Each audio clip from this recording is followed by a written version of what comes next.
Mother's Day and Father's Day come around the same time every single year.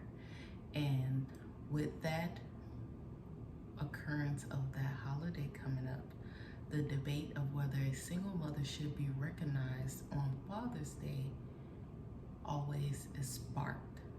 And for me, the simple answer is no. A mother is not a man is not a woman. A mother cannot help a son navigate manhood like a father cannot help a daughter navigate womanhood. There's things that a child can only get from the same sex parent, and everybody got their day. So why it can't just be recognized on your day? Because a single father cannot be recognized on Mother's Day. And if he does, he will be ostracized, he will be demonized, he will be every negative thing you can think of for doing that. And it's like, you already have your own holiday that's 10 times bigger than Father's Day, that gets 10 times more recognition than Father's Day. Is a big plus for the food industry because people go out to eat with their mothers, and mothers just get more recognition than fathers, unfortunately, because of the negative narratives out there about fathers, and how, you know, mothers are sacrificial and they do what they can for their children, and the fact that the narrative is the mother takes the brunt of childbearing responsibilities, a whole bunch of stuff that I don't want to get into. So with that being said, happy Father's Day to all the men that are fathers or father figures, grandfathers. I hope that you're celebrated by your family and you enjoy your time with them. And let's get into this conversation. Today I want to speak on the state of the Black father and reasons to why they are absent. Not always, but some reasons why. And to be clear, crystal clear, very clear, that Black fathers aren't the only absentee fathers. If you didn't know, thank you. So I'm gonna start with speaking on my own experience with my father. I have always known who my father was. I never not knew who my father was. I knew where he worked. I knew he lived. I knew how to reach him. So I never not had my father. So yeah, as you grow up, you know, relationships could have been better. Things could have been done differently. But I did have my father in my life. If I needed something, I knew how to ask for it. I was a very good communicator as a kid. So one of the reasons that play a role in the presence of a Black father in a household has to do with the mother, the Black mother. So in some cases, you know, there are Black fathers that just don't want nothing to do with the child. Either they have a, I guess what you would call a first family. They have a family, they already married. They have kids with another woman, and they don't want this other kid to disrupt what they got going on, so they will abandon the child and have nothing to do with the child. And then some people just don't like to deal with the other parent because they may just not like them, and that creates a very bad situation for the child, because a lot of times that present parent, out of anger that the other parent doesn't want to be, or the father doesn't want to be present, they will feed the kid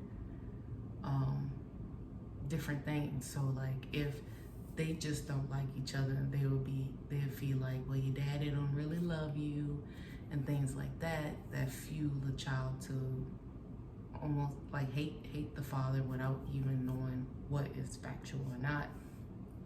And like the situations where the father just don't want to have anything to do with the child. A lot of times, you know, children know that very early on that their father doesn't want any part of it, and that shapes a child tremendously because they feel like my daddy don't want me, and so it's like a part of them is like forever broken because it's like I'm a part of this person. This person want nothing to do with me, and that happens too. And then sometimes women don't want men around because they can't get any money out of them, or they can't get the kind of money that they want out of them, so they hold the children over their head, and which can create a very dangerous situation. We've seen countless stories of people going through child custody battles, nasty child custody battles. You've seen several men kill the kids, kill the woman, or kill the woman and kill himself because the woman is making it difficult for him to have a relationship with his children and holding the children over his head. Like, if I don't get this, you're not gonna see your children. And that's not fair because you have so many fathers that want to be present, and it can only benefit your child unless they're not a good person. But I'm only speaking for the people, the men who are good fathers, who are good people, who only want good for their children. You know, is that can be a lot of stress and pressure that a person is put under to not be able to have any type of relationship with the child that their seed created. And like and then, you know, you see like episodes on this YouTube channel called Pink Book of court cases and stuff like that, where you actually see the women, like, they're in court, like the man is already paying child support, and like they want to take him for everything he got. And I just be thinking sometimes, like, is the expectation is for you to get child support and this child never have a relationship with this man? Because if you getting X amount of dollars in a month to take care of this child, and then that child still spends time with the father, that means he has to spend more money.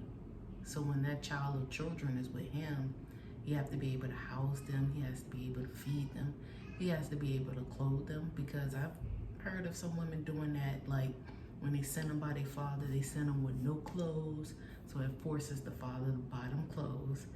And I don't know, it's just I think people take creating children and having children very lightly, and they have children with people that they know are not going to be what they think a father should be for a child. And a lot of times you see the signs before it happens, and people are just so sex driven. Like, you let pleasure just negate all that stuff, and then you have a child by this man and he's not doing what you think he should do, so you almost force him. You have to force him to do it. It's like if you could have chosen a better person to have that child with, where you don't feel like you have to force him to buy clothes for his children, to pay for stuff pertaining to his children, and all that stuff. And then a lot of women are like upset when a man moves on, he has a new woman, so now he can't see his kids because he with a new woman, because he can't have her kids around a new woman.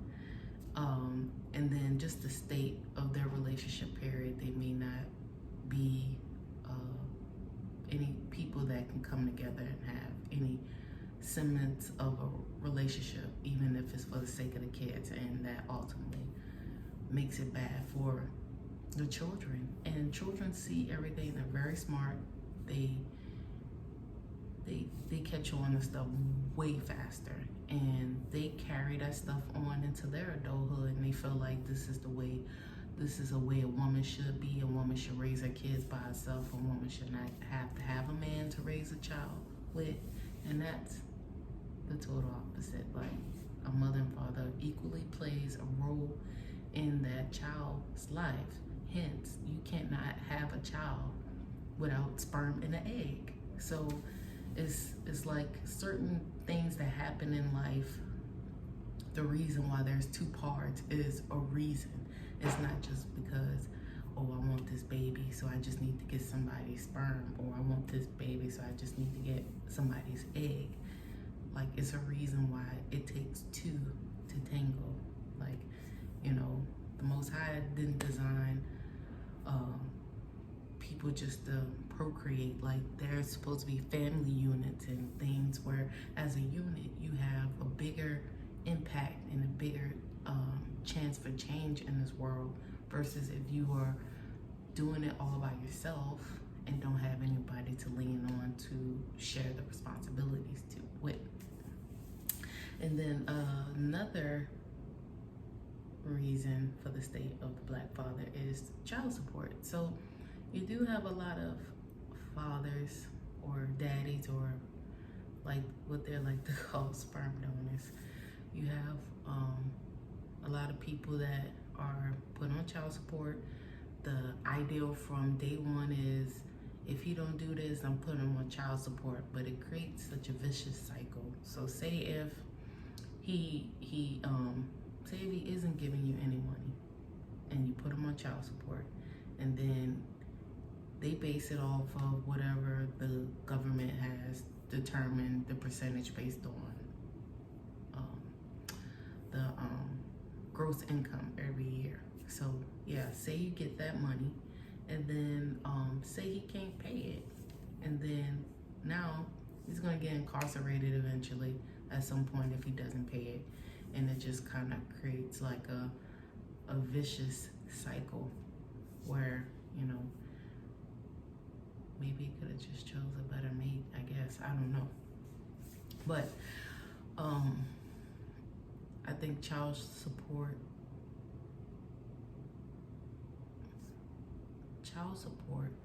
like, I agree. Everybody got to take care of their responsibilities.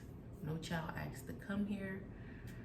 So you made the decision and you did the deed to create that child. You gotta support that child. You gotta be present for that child. And if you don't want to, you know, unfortunately, there is a government intervention that would make it so you don't have any choice.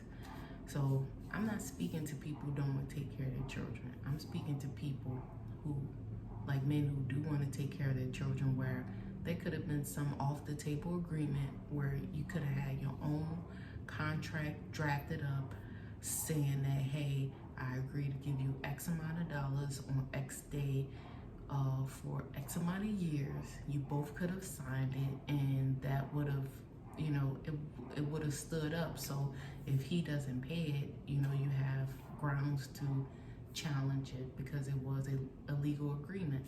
But a lot of times, you know, you see women taking men who want to be present in their children's life but live in a separate household.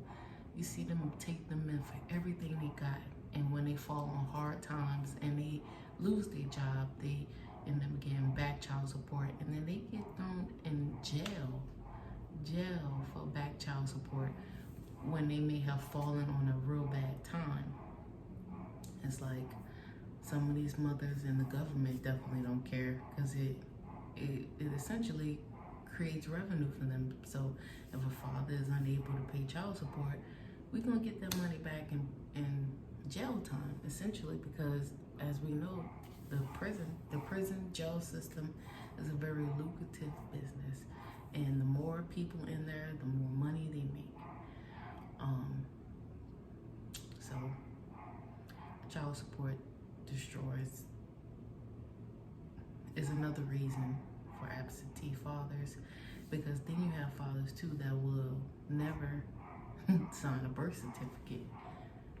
So then they're not on the hook because you can't there's nothing legally saying that they're the father. Or like on the paternity court shows on TV, you see where in some states where if she say that he the father, they automatically just put him on the paper. Or if you legally married, that man is assumed to be the father, even in some cases where he's not the biological father. And you have people that signing a birth certificate that's not the father. It proves that it comes back to prove that they're not the biological father. So it's just parents not having the best relationships, and I can see how it happens because a lot of parents have their children when they're younger. So probably between, let's say 18 and let's say 20, 29, right? They have their children within this span. This is the first time for a lot of people where you're tapping into your independence. You're making your own decisions, and you're trying to navigate that, and then boop, you have a baby in the picture. And so you're trying to make whatever best decision you think you should be making as to how to support this kid, how to, if you're still with the other parent, how to navigate a relationship with the other parent, and if they're not present in a home, how do you get this person, man or woman, to engage and be there for your child? So, I think a lot of the child support issues come from a play of people being younger and not always making the best decisions as to being realistic of like what happens if we get pregnant. What does that mean for both of us? How does that change both of us? And having like conversations, even the thought to have conversations like that. Even if you're married, if you're married, it's not always guaranteed that that person's gonna be there.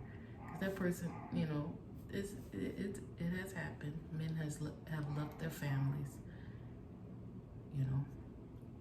but I'm rambling a little bit on that. But the next reason, which ties into child support, is government intervention in the family. So you have the on-site of government assistance in the form of WIC, food stamps, Section 8 vouchers, and through that you start seeing the shift of the Black family unit. So a lot of these policies came into play like probably in the 1960s, even though food stamps were created in the 1930s around the Great Depression to get people out of that period where the stock market crashed and things like that. But that program was actually stopped in 1943 where the need was no longer there. But under President Kennedy, he actually reinstated the food stamp program, and then a lot of the other government assistance, a lot of those things got instated around that time, and you can actually see the changes of the Black family that happened maybe the next 10 years, where you started to see a lot more Black single mothers, and you start to see a lot more absentee fathers. And in my opinion, the government intervention into the family life is what changed a lot of the dynamic, and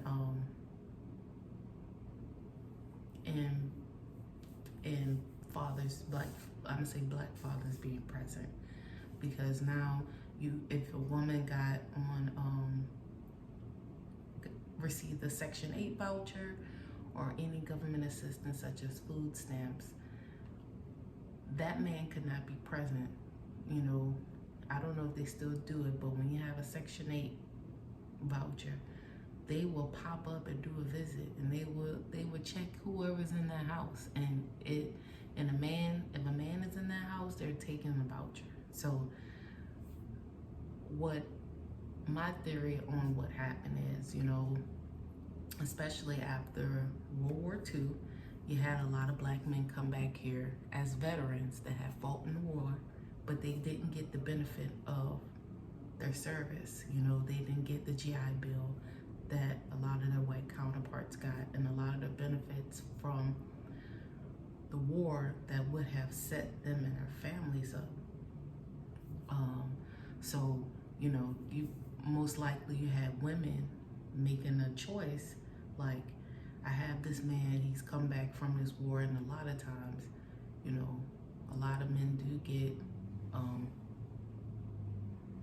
do get PTSD and things like that from war. So who knows how that man came back here. And then the jobs that was available were probably low wage jobs that he didn't have enough money to provide for a large family, because the reality was a lot of families, especially prior to, I guess, the 1980s, I guess between 1980s and up, they were pretty large families. There was, they would have multiple children, like not just 2 children, probably like 4 children and plus. So now you have a large family you have to provide for, and your wages is not what they're supposed to be to take care of you, your wife, and all your children. And then whatever else comes with that. So, you know, government assistance gave a woman a consistent, like a guaranteed way to know that they will have housing and food. So women started to take the option. They started to get rid of their men because the man could not be present for them to get those types of assistance. So now you see the change of the family dynamic. You have women raising the children by themselves, and you have absentee fathers. And also another thing that played in that role is the feminist movement. You know, the feminist movement, a lot of their ideology was to allow women to gain certain rights that men already had, but in that it created a dynamic of women being self-sufficient in a way where they needed a man for nothing. Like, if you want to have a baby, you go to that sperm bank, right? And it's pushing a lot of that narrative, like you can do everything 100% by yourself. But the thing was, the feminist movement wasn't for every type of woman, but every type of woman actually took on that persona, and they started to live like that, and they started to, you know, change the dynamic of their families. Because, you know, I'm self-sufficient, why I gotta wait on him to get the few little pennies he gonna make when I can get this assistance, and I could probably get more just in assistance. And I know, like with food stamps, they have some people that get like cash on the cards too. So, you know, this was a big period where a lot of women probably was like, why do I need a man? So now you start, it's like it's a cycle that we are really starting to see the effects of now in the last 20 years, because you have boys that don't have any guidance. You have girls that don't have any guidance either, because, you know, they're emulating their mama, and their mama doing, you know, who knows what, and displaying that, and they don't have a father to say, nah, she can't do that. We not doing that. You have a vicious cycle where you change the whole dynamic of what womanhood is, what manhood is, and what you should be doing and not doing in respect to other people and respect to yourself too. And you can see it in almost every aspect of life, even with gang affiliations and stuff like that. You can see the changes in that, because once upon a time, all those notorious gangs, those people intent was not to kill their own people. The intent of it was for them to come together and fight against the people who are trying to destroy them. But now it's totally different. It's territorial. They kill somebody who looked just like them. And even at one point when they started to, you know, kill each other, there was rules like you couldn't kill children, You couldn't kill elderly people, like there was like rules, but now it's fair game.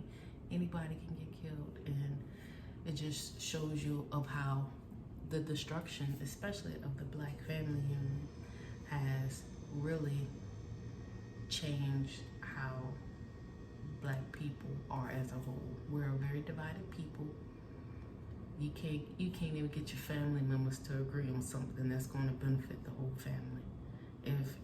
If you went to your family today and say, hey, I got this idea, if it's 20, let's say it's 20 of us, and if we all can give $10 every month in this pot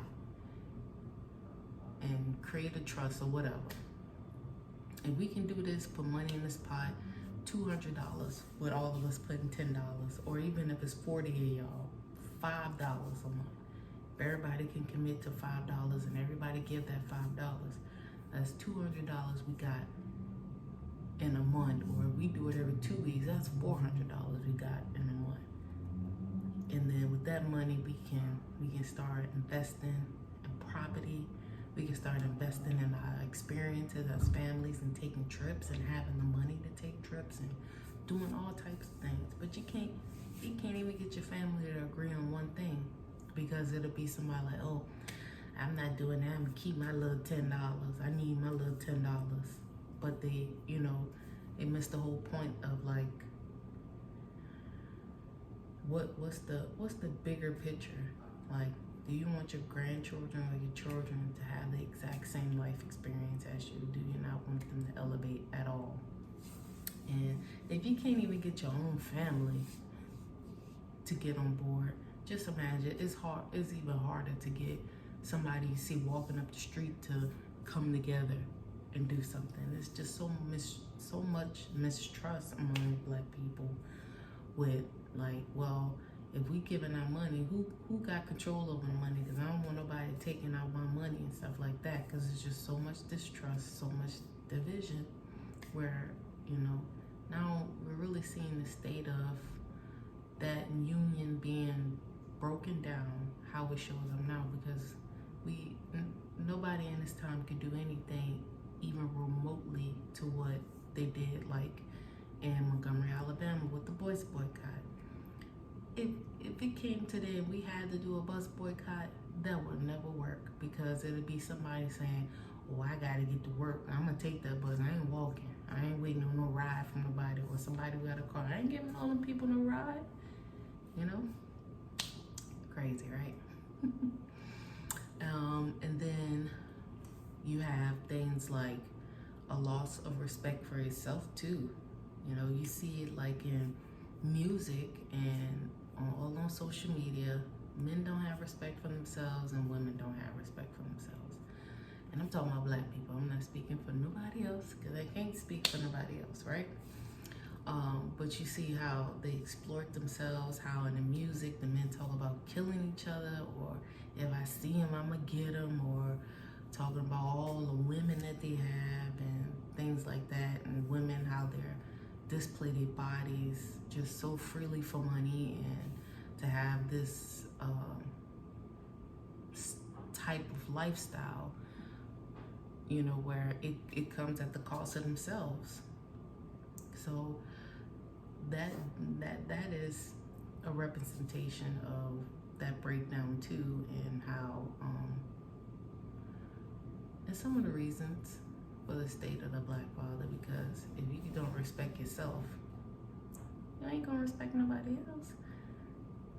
You know what I'm saying?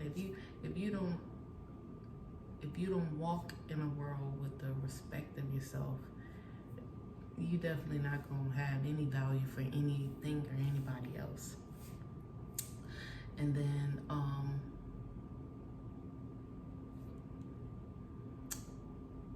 the biggest thing is,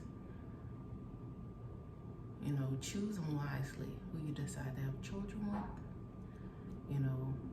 Children, it's the old time saying that, you can't make somebody love you by having a child with them. That child is not gonna make that person love you. That child is not gonna keep anybody, and that child is not gonna automatically make somebody become responsible. And a lot of times, even minus children in the equation, you have when you have relationships with other people, the signs of how they are as people are always there. And it's always like the things that attract you to a person, that you admire about a person, a lot of times end up being the same things that you're like start to despise about them. And a lot of times people trait on how you think they're going to show up if they have a child or they have you as a responsibility. That stuff is always there. Like if it's a selfish person that don't make time for you or make space for you in their life, and you feel like you're always running behind them, don't have no child with that person, because the dynamic is not going to automatically change because now they have a child in this world. Some people don't detach from that kind of mannerism. And a lot of what happens too is like when a woman gets pregnant, dang old mosquito. When a woman gets pregnant, a man doesn't have any say so on whether that woman keeps or gets rid of that baby. So, even though he is the seed that contribute to creating that baby, he can't tell that woman, get rid of that baby or don't get rid of my baby. That woman makes a decision based on how she feel fit. And so you do have people that elect to be single mothers because, you see different situations where a man may give the woman money for abortion and the woman don't get the abortion. And then now you have a child in the world that the man didn't necessarily agree to having. And then either he gets put on child support or he never shows up, never signs the birth certificate, never acknowledged being his kid father. And from day one, you're a single mother. It's so crazy, the different things that go into absent fathers, Black fathers especially. Now there are some horrible men out there who just don't want to do right and don't want to do right by his children. And they allow either what they've been shown or to be the way to handle things and never think to grow beyond that. And they just don't care, and they just can live life knowing that I got a child up there that's navigating this world without me. And unfortunately that happens too. But I say all that to say is not one reason why a father is absent, Black father is absent. And but even in the absence of some Black fathers in households or in relationships and with their children, we can't not celebrate the fathers that show up every day for their children, that show up every day for their families, and allowing them to have one day out of the year, one day, at least the one day that's designated for them to be celebrated, and know that what they're doing is being appreciated. Don't take it from them. Single mothers, you got Mother's Day. You celebrate them every day of the year. Don't take away from the good fathers out there and good father figures that they're doing their thing, is all I was trying to say. So I cannot speak to an absentee father or not know my father at all, because that wasn't the case for me. And I can say growing up around me, I've known people who may have never known their father, and I know a lot of people who do know their father but may not have a relationship with him. And I know a lot of people, like especially my cousins, like they've always known their father. They know their parental side of the family, all that stuff. Like I grew up with my father's side of the family. So, you know, is even though it does occur, and then even though you do know your father and you have a relationship with your father, you know, doesn't mean that your mother isn't not a single mother, because a lot of people do grow up in single mother households. That is a big occurrence. And in my experience was, I always knew my daddy. I always knew where to find him. I knew everything about him, I guess, you know, a kid, you know. But I would say, as an adult, I have a much better relationship with my father. As I've grown up and kind of learned how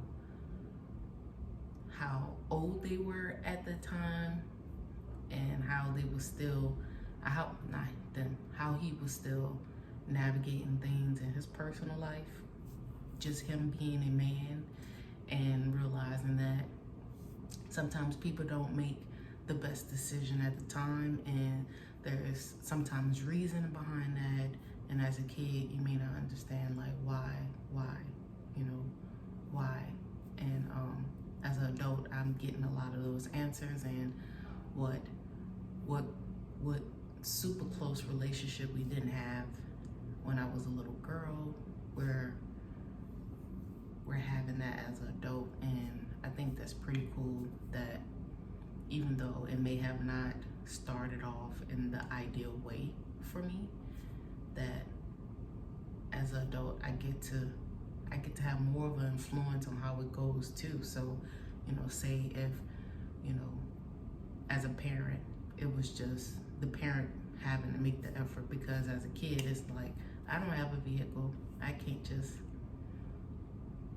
meet you somewhere, or I can't just go somewhere and by myself and stuff like that. So it was very parent dependent, you know, as far as like how to push the relationship. But as an adult, if I want to talk to him, I can call him whenever, I can meet him whenever.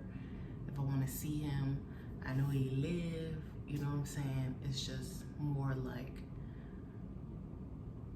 being more intentional on how I feed into the relationship, and now that I have more control to do so. But